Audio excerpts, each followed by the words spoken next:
হঠাৎ করে তোমার জীবনে একজন আসবে, সে তোমার কথা বলার সঙ্গী হবে, তোমার সব দুঃখ কষ্ট ভাগ করে নেবে, তোমাকে সাহস যোগাবে, তোমার ছোটখাটো বিষয়ে যত্ন করবে, তোমার যত কষ্ট কথার মলম দিয়ে সারিয়ে তুলবে, তোমাকে রোদে পুড়তে শিখাবে, বৃষ্টিতে ভিজতে শেখাবে, দিনের পর দিন রাতের পর রাত তোমার সাথে কথা বলবে, সবচেয়ে বড় কথা তোমাকে নতুন করে বাঁচতে শেখাবে।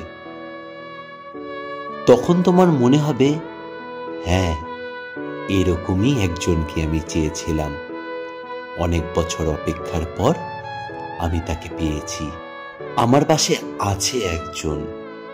তারপর যখন কথা বলার অভ্যেসটা তোমার বদ অভ্যেসে পরিণত হয়ে যাবে, তখন একদিন হঠাৎ করে মানুষটা বদলে যাবে, তোমাকে ব্যস্ততা দেখাবে, সারাদিন অপেক্ষা করার পরও একটা মেসেজ বা কল আসবে না, তুমি বারবার ফোন চেক করবে, কিন্তু তোমার অপেক্ষাই থেকে যাবে।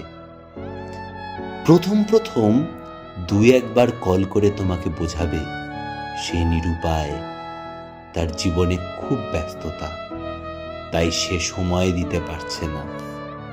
এরপর আস্তে আস্তে সব যোগাযোগ বন্ধ হয়ে যাবে, তুমিও বুঝতে পারবে সে আর তোমাকে সময় দিতে পারবে না, তাই তুমিও মেসেজ বা কল করে বিরক্ত করা বন্ধ করে দেবে।